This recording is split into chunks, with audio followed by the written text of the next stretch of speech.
here with Gateway to College National Network and also on the line.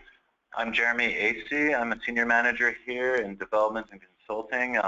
Welcome to our webinar. It's a pleasure to have you here. So we'd also like to get an idea of who you are. So we're going to launch a quick poll which asks you what type of organization do you represent. So if you can please take a minute and fill that out, and then we're going to move on with our presentation.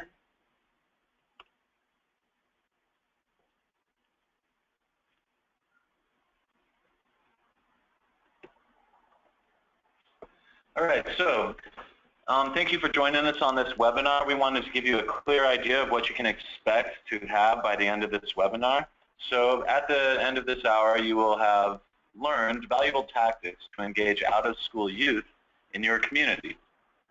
You will hear 3 case studies of programs who launched strategic enrollment plans with Gateway to College, and you will receive the beginning steps to launch a strategic enrollment plan in your own community. Great. So just based on the quick poll, it looks like we have quite a few people in the education sector. I know I saw quite a few colleges signed up, at least a couple workforce development boards, and some youth service providers as well, and also a few CBOs. So a really good mix of people on this webinar, and hopefully we'll be able to provide you some good information as well. I just closed the poll. Great. So just a little background on who we are. So Gateway to College National Network supports communities throughout the nation in building sustainable pathways for disconnected youth. And we engage them, re-engage them back into secondary and post-secondary education in order to achieve their high school diploma as well as a meaningful college credential. So Gateway to College was founded about 15 years ago here in Portland, Oregon. And for about 10 years, we've been replicating our program and replicating what we do across the country. We currently have 41 Gateway to College programs throughout the United States in 21 states. All of our Gateway to College sites are built on partnerships between school districts, community colleges, workforce development entities, and local community stakeholders as a way of really providing these out-of-school youth a cross-sector approach and engaging them into their education and onto a career pathway. Over the past 15 years, we've reconnected over 20,000 16 to 21-year-old youth into their education. So we've been really working hard at this. And you know, really that, like I said, that's all based on community relationships and engaging entities and in each of the communities to really serve the students in a round manner. So before we get into our next section, we actually have another quick poll for you. So I'm going to open that up right now. And if you can't tell, we intend this webinar to be collaborative. We want you to participate, and so we're going to be checking in with you periodically with poll questions and for actual questions that you may have that you could type into the question box. Definitely. So this poll asks you what your biggest challenges is in enrolling out-of-school youth. And you know, hopefully we'll be able to address the majority of these challenges when we talk about the case studies, but we really want to know what pain points you're feeling right now.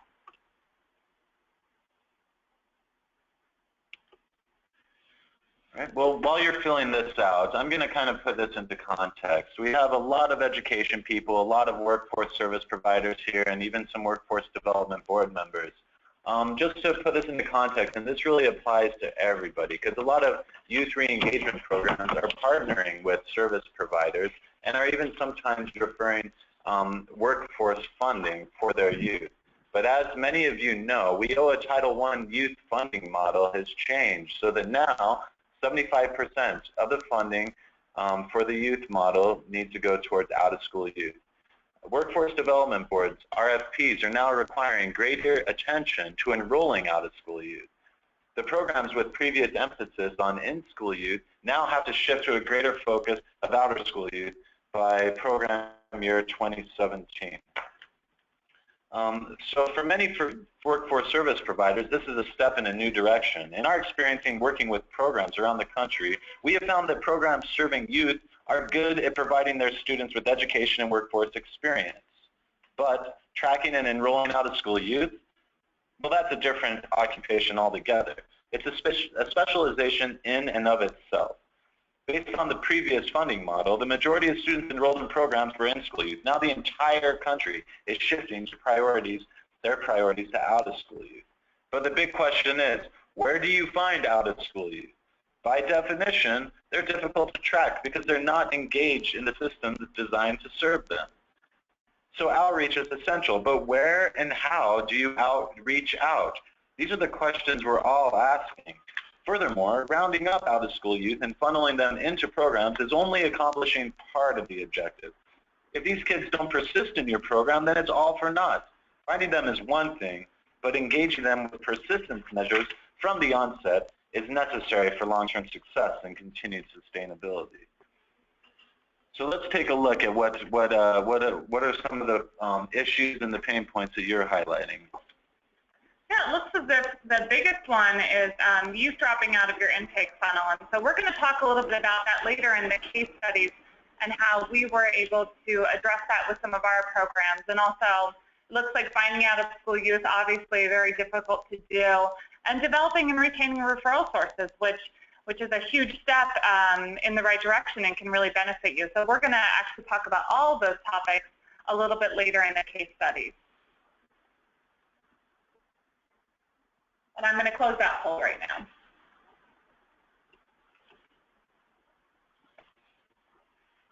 All right, so Gateway to College recently. Now, the reason why we're doing this webinar, this is part of our obligation to a federal grant. We partnered with the federal government through the Social Innovation Fund to develop an enrollment strategy for programs serving out-of-school youth. As part of this federal partnership, we dove in deep into what communities were facing when enrolling and tracking out-of-school youth. As a national network, we understand just how unique each community is. As such, there is no magic pill to increase enrollment. I'm sorry, but there's no one-size-fits-all solution. But through this federal grant, we developed a replicable strategic planning program that we piloted in 8 communities around the country where we have Gateway to College sites. The intent was to launch enrollment strategies that are stocked full of measurable methods and tactics that increase in enrollments, and we're going to share those with you today. But these are planning programs that are adaptable to the unique nature of each community. And as part of this federal grant, we are providing you with this service today. Great. So like Jeremy said, we worked with 8 of our programs over almost the past 2 years in increasing enrollment. And you know, our first step in that process was obviously identifying the programs we're going to work with, but then sitting down with them and really having a discussion on what they view as their strengths and obstacles around enrollment. And so really going into an in-depth analysis about, you know, what they view as are their strengths as a program and what are their obstacles around enrollment. And so after we did that, what we wanted to do was we wanted to bring in local stakeholders and get a cross-sector view of how those local stakeholders view the Gateway to College program as a whole, and also how they view the enrollment process and what can be improved in enrolling that in that enrollment process. And as a result of those 2 items, we worked with each of the 8 programs to develop 5 to 7 outcome statements that really reflect the weaknesses that they want to improve upon and those obstacles that they want to improve upon in their enrollment processes. And you know, really the next step was developing tactics with them. So we spent a lot of time developing new tactics, looking at what tactics are already being utilized in the community to enroll students, what are being implemented nationwide to enroll out-of-school youth, what are those research-based tactics, and really put those in with the strategic outcomes so those tactics can achieve those outcomes that they're looking to get. And also part of that was, you know, developing the timeline and setting goals that were reasonable for their staff.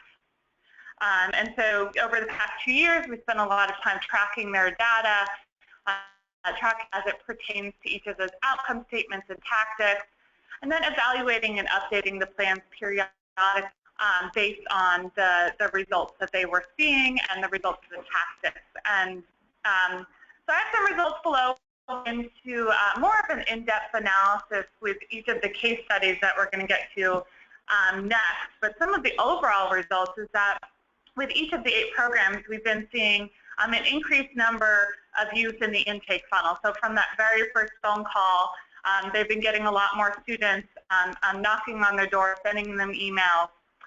We've also seen almost all of our programs have developed new referral sources. So really finding those referral sources and locking down that pipeline from them. Also, an increase in community-wide collaboration. So really making sure that you're working with programs that you might otherwise consider your competitors, but really they align with what you're doing. And really working with them on enrolling out-of-school youth into the programs that best fit their needs. And obviously, one of the results we've been seeing is an increased number of out-of-school youth enrollments in our programs. So I just wanted to touch upon this really quickly about, you've probably heard strategic planning quite a bit in your careers, especially if you come from Workforce Investment Board like I did. But we really wanted to touch upon some of the things that make this strategic planning unique, and especially unique to enrollment. First off, it's a full team participation. So everybody on your team probably participates in enrolling students and developing strategies to do that. So it's important during that strategic planning process that the full team is there, and it's not a top-down approach. Also setting a reasonable timeline for goals. With many of our programs, as I'm sure yours are, everybody's doing multiple jobs. So what is that timeline that's really going to be achievable? Also, setting incremental steps to goals. We don't want to make the goals so high. We didn't want to make the goals so high with our programs because they never get to it. So it's important that those incremental steps are there so then you can see those small wins. Also, the tactics, like I talked about, we brought in tactics with our programs, and there are plenty of tactics out there. It's just a matter of organizing them into that strategic planning process so they can work towards those outcome goals that you have. Also, working smarter, not harder. So we don't want our programs, and we certainly don't want your program to, put a lot of time and effort into an enrollment process that is not providing a return on investment. So tracking the data, making sure that what you're doing is actually, recruiting students and is getting more students through the door rather than, perhaps not, and then it's just kind of a waste of your time and a lot more effort than you need to put into it. And obviously, a lot of our programs are interacting with their Workforce Development Board and Workforce Investment Board. So reflecting the strategic plan or developing a strategic plan in a way that it can be used as a report to your Workforce Investment Board, or also as a requirement of WIOA, providing something as a plan for increasing out-of-school youth enrollment. Right. So as many of you know, the 75% out-of-school youth funding level needs to be reached by program year 2017. RFPs are typically 1-year grants right now, and they are renewable as long as the recipient of the grant money has a strategic plan report showing that they have a plan, an actionable plan and process to meet that 75% funding model. So we're engaged with numerous communities now in developing such strategies.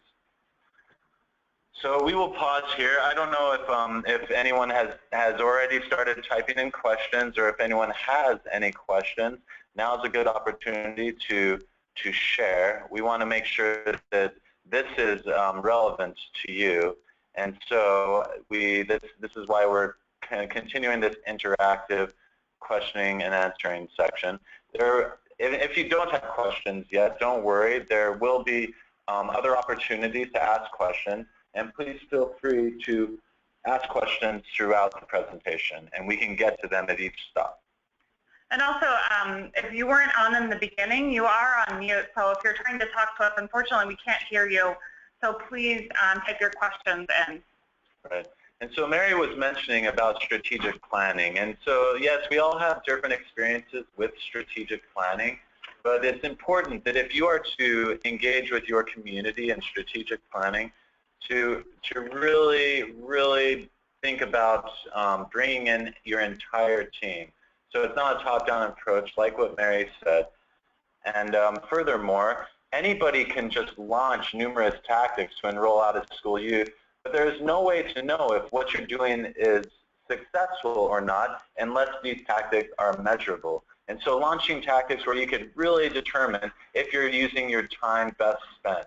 We have had people who were enlisting in tactics that ended up not having a good return on investment, and so we diverted their attention to tactics that had more impact, and that's really important, and that really just bears weight on the strategic planning process. All right, so without further ado, we will launch some case studies and start to share with you some of the information we've been collecting across the country for this project. So we worked with the community of Worcester. That's Worcester, Massachusetts, for those of you who are unfamiliar. And we sat down with our Gateway to College program and their community partners. When we sat down with them, they were faced with low enrollments, poor persistence rates, low graduation rates, and they were enrolling their youth exclusively from a dropout list provided by their district partners. We sat down with them and engaged in a strategic planning session to really look closely at the various opportunities and obstacles in their community that influence how and who they enroll in their program. We took a thorough inventory of their staff, their respective skill sets, their professional networks, and it was a very telling work session. It revealed some interesting trends in their current designs, particularly that they were working with an extreme handicap. They didn't have an outreach strategy to engage youth outside of the dropout list the district provided them. And that dropout list was full of disconnected phone numbers and old addresses. Maybe this rings true to some of you, but it was a dead end for them. Previously, this program, they were engaging so much of their time calling dead phone lines, going to vacant houses, and bringing in just enough students to keep their doors open. Obviously not an effective use of time. We also discovered, though, through this process, and this is really interesting, that while these huge obstacles were preventing them from meeting their enrollment quotas, there were just as many opportunities and strengths that were not being fully leveraged. Among those were their social media presence, the possibility of using student volunteers in enrollment strategies, the ability and willingness to improve partnerships with local stakeholders to establish referral loops directly to and through Gateway to College. So at the conclusion of this strategic planning session, we ended up inviting many local community-based organizations, the local school district, and other programs that work with out-of-school youth to join us around the table so that we can work collaboratively and launch this enrollment strategy together. Ultimately, we consolidated all of our learning from the day and included only the most salient items into a strategic enrollment plan. Among the many tactics and measurable goals included in the plan were the following highly effective and easily implementable tactics. First off, student volunteers. You know, like I do, that no one knows better than the students where to find out-of-school youth. This partner's students helped engage youth who are not on the dropout list, youth who are not engaged in other activities. These kids hit the streets and helped our staff target the right hangouts, which you know are changed as rapidly as pop songs on the radio. They created an incentive program for youth who performed outreach and successfully recruited students. They incorporated current students also into the application review process. This ended up being really interesting because it was not only an incentive for the kids who were current students, but it was an incentive for the prospective students as well. They started a program called Lunch with a Gateway Student. Upon attracting a prospective student, they would schedule a lunch. We managed to make a deal with a community college to write off the lunch costs as part of the enrollment and communication budget. But here, youth were given casual interviews by current students who were able to ask specific questions and really determine if the program was the right fit for them. Furthermore, the current students were part of the design of the program and could help staff determine if this student was truly ready for the program. So we had their students involved in both the intake funnel and the application review. Is this kid the right fit? Furthermore, with social media, our partners increase their online presence through Facebook and Twitter. Now, this is a really interesting tactic, you guys. I want you to listen closely because it's not just a matter of sending out Facebook posts to advertise info sessions or to disseminate an application. But what they were doing is they began giving their current students rewards for incremental steps of achievement, including attendance, persistence, and academic performance. Now get this, they called the program Gateway Achievers. So each month, Gateway Achievers are featured holding their awards on the Facebook page. There are pictures of these kids holding an award that said, I have 100% attendance this month.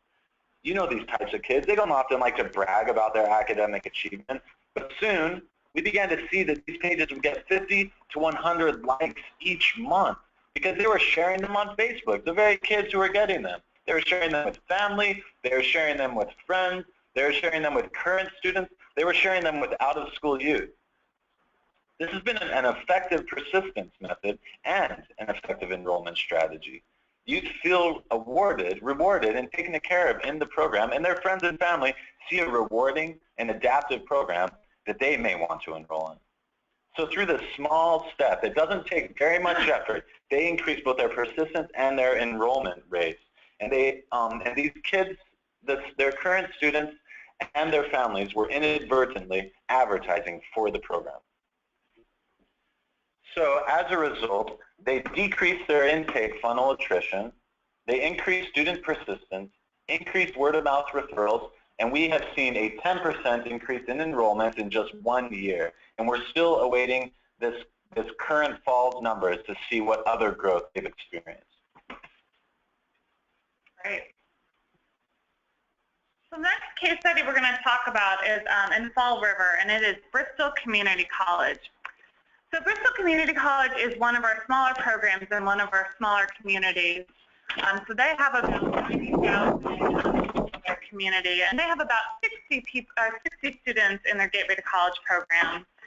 And so when we had first talked to them about participating in our enrollment work, you know, they were purely just interested in increasing enrollment. So they had very good persistence, they had great graduation rates. So they were finding the type of students that they wanted to find, but they really wanted more students through that front door. So some of the obstacles that they were facing around that is that students were dropping out of their intake funnel at a pretty high rate. They found that they were losing around 75% of their students from that first phone call all the way to getting into that classroom on the first day. And so many of those students that they felt would be good candidates for the Gateway to College program that they were losing. You know, and another obstacle that they were facing is that they were very reliant on one referral source. So they were getting, you know, when this program had first started, they were getting, you know, a lot more referrals, and then eventually that referral source started pulling back a little bit, keeping the students in, and that really affected the program. And also, you know, they ebbed and flowed from one term to another, depending on, you know, how many times that counselor talks to students, really affected the size of the program. They also felt like they lacked community visibility. So stakeholders in the local community that should know about them did not know who they were. And they also didn't do a very good job of getting the word out about the program. But obviously they had a lot of strength too. And one of the strengths that they felt like they could capitalize on is that their college had a great PR department. So they produced, you know, materials quickly and efficiently, and they all looked great. And they felt like they could take advantage of that. They also had great staff, and you'll hear great staff throughout this. And as I'm sure all of you have great staff, but their staff, you know, is very willing to go out there and do the work needed to enroll students and support students in their experience, but didn't have the tools or the know-how to do so. They also had great students that wanted to talk about Gateway to College, that were talking about Gateway to College to their friends, and so they wanted to take advantage of that student voice. And so they actually implemented quite a few tactics, but I'll talk about 3 right now. And the first one is they implemented something called touch points in their intake process. And they do that using promotional items. So that swag and those water bottles and those pencils that you get from conferences, you know, students love them. You know, youth 16 to 21, you know, but they may sometimes end up in a landfill, hopefully not. Students love those types of things. So they decided that they were going to use flag touch points during the entire intake process. So if they signed up for an information session, they got a bumper sticker. If they came to the information session, they got a t-shirt. So really keeping students engaged in that process. And you know, another way they used those promotional items was also to incentivize students to refer their friends. And so, like I said, the student voice was strong. The students had great things to say about the program. But unfortunately, they were saying it to their friends, but they weren't turning around and inviting that friend to an information session or telling the student, you know, let's go together to a networking event or something of that sort. And so they really closed that full circle loop and saying, you know, if you refer a student, we'll give you a gift card. If that student enters in, if the student comes to an information session, we'll give you a little gift.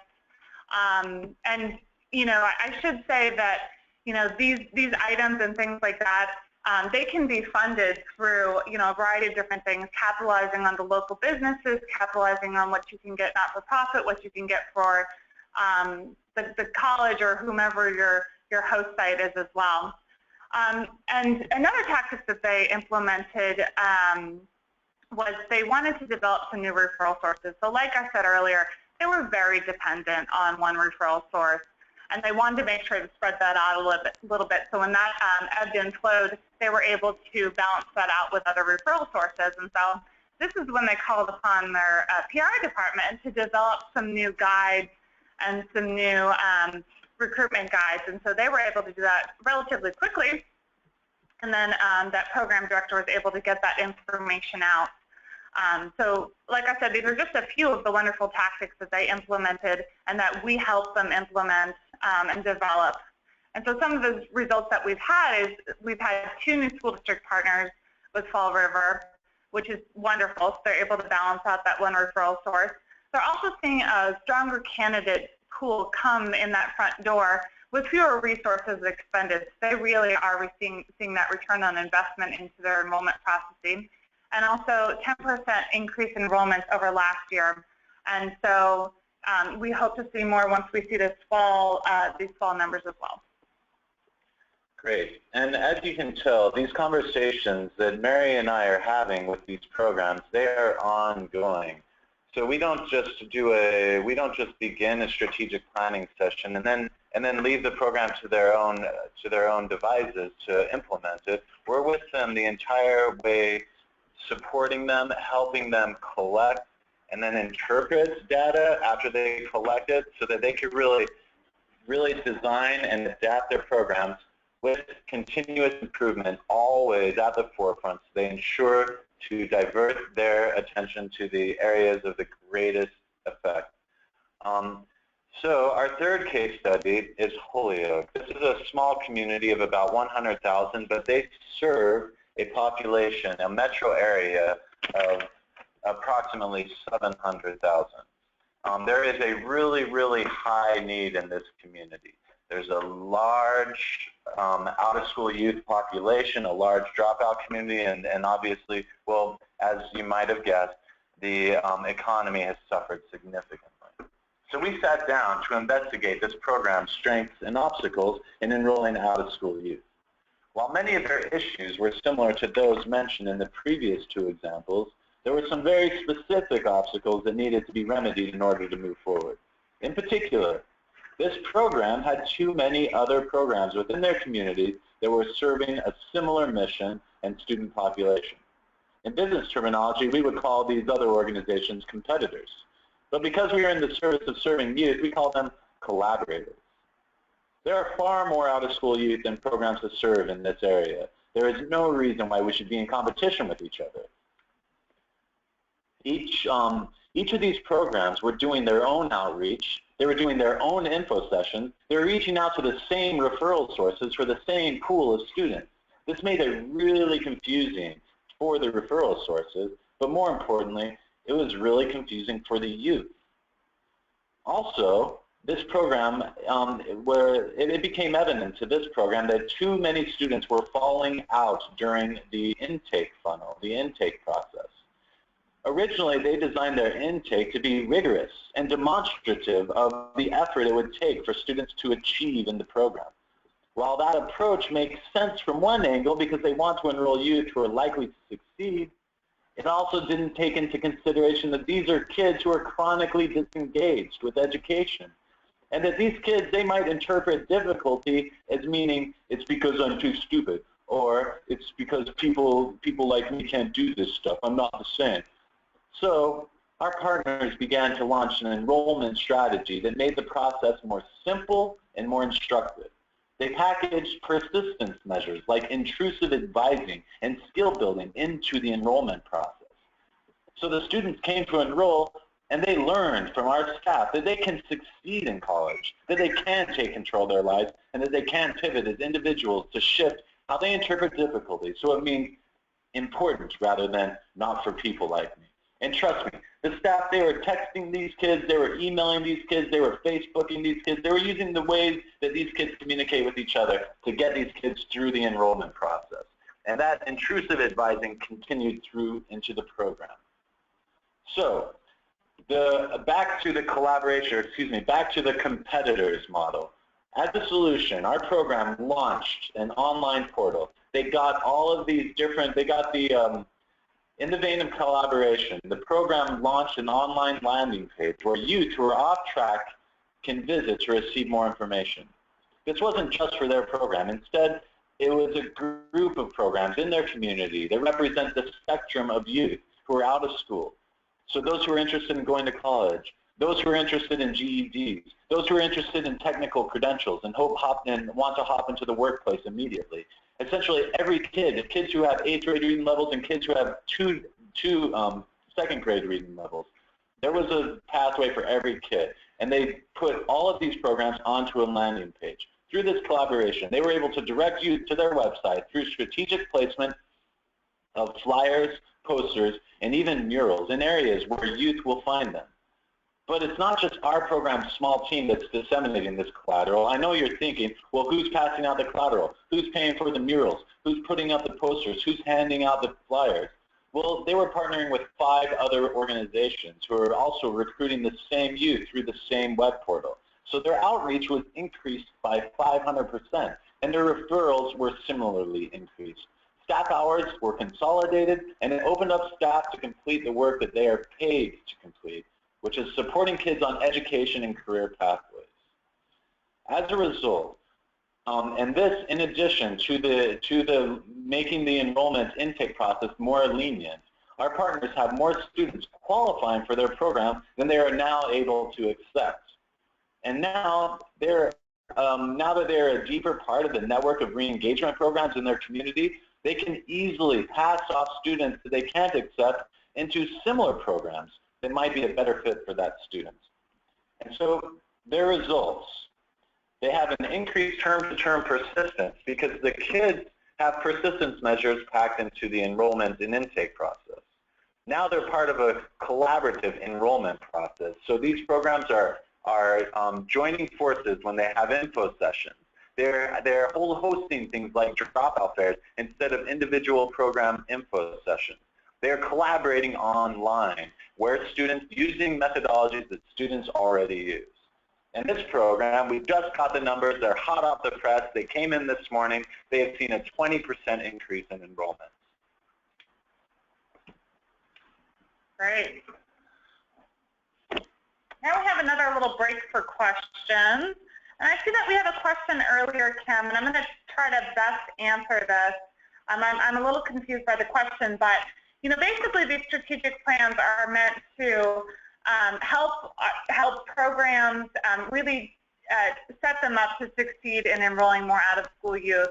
And as part of that, setting them up to succeed for accepting those WIOA dollars to serve out-of-school youth so they can be used as part of an application to WIOA funds as a proposal to the RFP that we know a bunch of RFPs are coming out right now.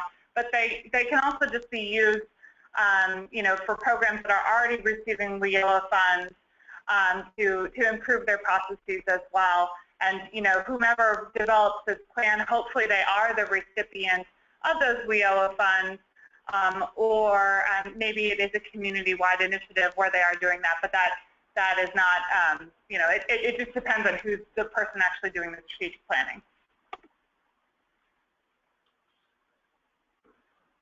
Are there any more questions we have around maybe the case studies? I know it takes a little while to type these in, so we might take a little. Yep.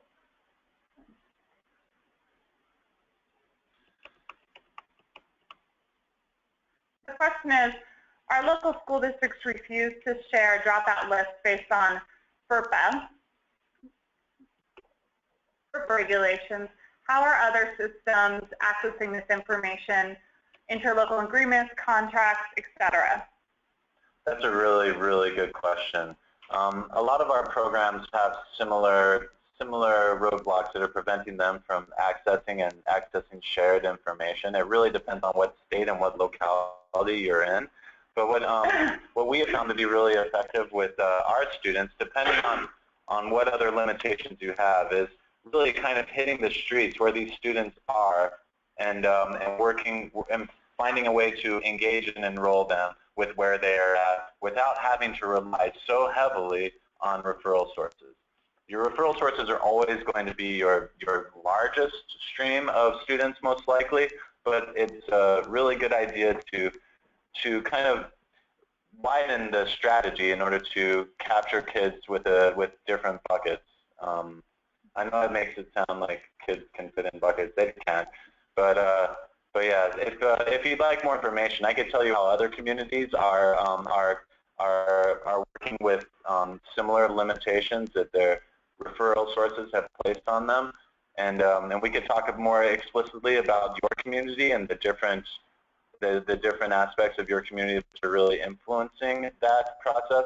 And I think that we might be able to, I could either refer you to the right people or we could come up with some solutions on our own. But I'd love to follow up with you, and I plan on doing that.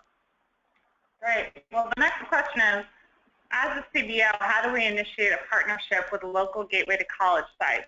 What's recommended? So, you know, we can actually provide some information with through our national network about our local sites as well. So I would recommend kind of coming to us as well. You can also visit our website and see we have all of the programs listed, so you can click on that and get some contact information for a local program as well. And if there's not a program in your area, feel free to also contact us as well, and we can talk a little bit about what it takes to start up a program in the local area. Next question is, do you have website links to the specific programs we're learning about? And yes, we do. They are on our website. So we will send out a follow-up email to this to everybody that has a link to our website, and we can specifically call out what that page is with our current program. And just to let you know, we are at the tail end of this grant agreement with the Social Innovation Fund, and so we're in the process of compiling our final report and our enrollment toolkits as well. And we're soon going to have many of these tactics available to our partners, including video series that discuss the tactics online for a more thorough and remote learning experience. Yeah, definitely. And we have, and like Jeremy said, we have actually 8 programs that are working on this. So, you know, there's 3 programs that we talked about, but those other 5 programs also have wonderful things going on. Unfortunately, we didn't want to keep you here for hours and hours, so we couldn't talk about all of the great things, but that information will also be available. Any additional questions? Okay, let's move on. All right. Well, this pretty much closes off what we hope to get through today. We know that webinars, oftentimes people have a webinar going on in the background while they're catching up on their emails. Yes, I'm talking to you. I can tell it's happening. I'm just kidding. But we don't want to exacerbate your hours. We wanted to make sure that this was going to be worth your while. And like Mary mentioned, this is just the tip of the iceberg. These are only 3 programs out of the 8 programs that we did direct intervention with. And we're working with other partners on a contract basis as well. These are partners that are workforce service providers and re-engagement programs. So we have many resources, and we are gathering even more as we engage in this work with more communities seeking to enroll out-of-school youth in their re-engagement programs. Please follow up with us if you'd like more information about any of these tactics, case studies, or how to launch a strategic planning initiative in your own community.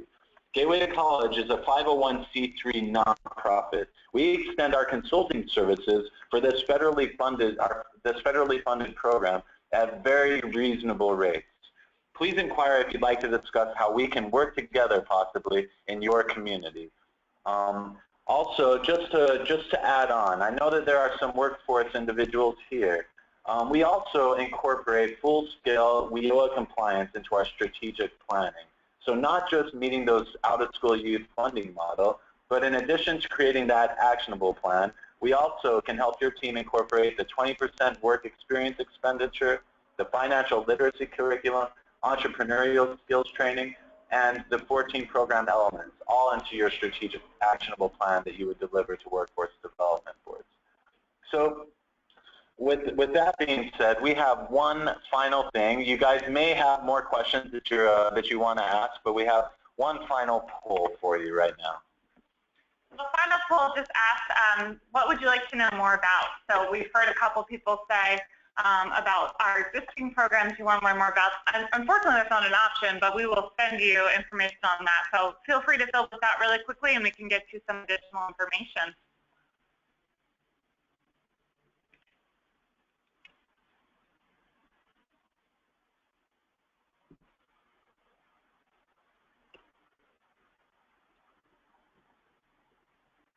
And so I also have, in addition to the poll, I also am looking for some more questions. So if you have any final questions, feel free to type those in, or else we will be sending out a follow-up email so you can also respond to that, and we will get back to you. All right, great. Well, thank you so much for your participation, everybody. I hope you don't mind that we're ending this webinar a little bit early. We know that your time is valuable, and we only want to work with you as much as necessary.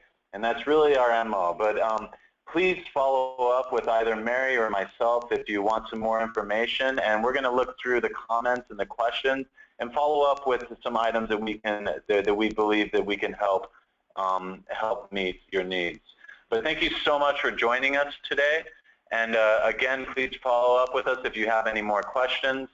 And we'll look forward to seeing you in cyberspace some other time in the future. Great. Thank you so much. Have a great day.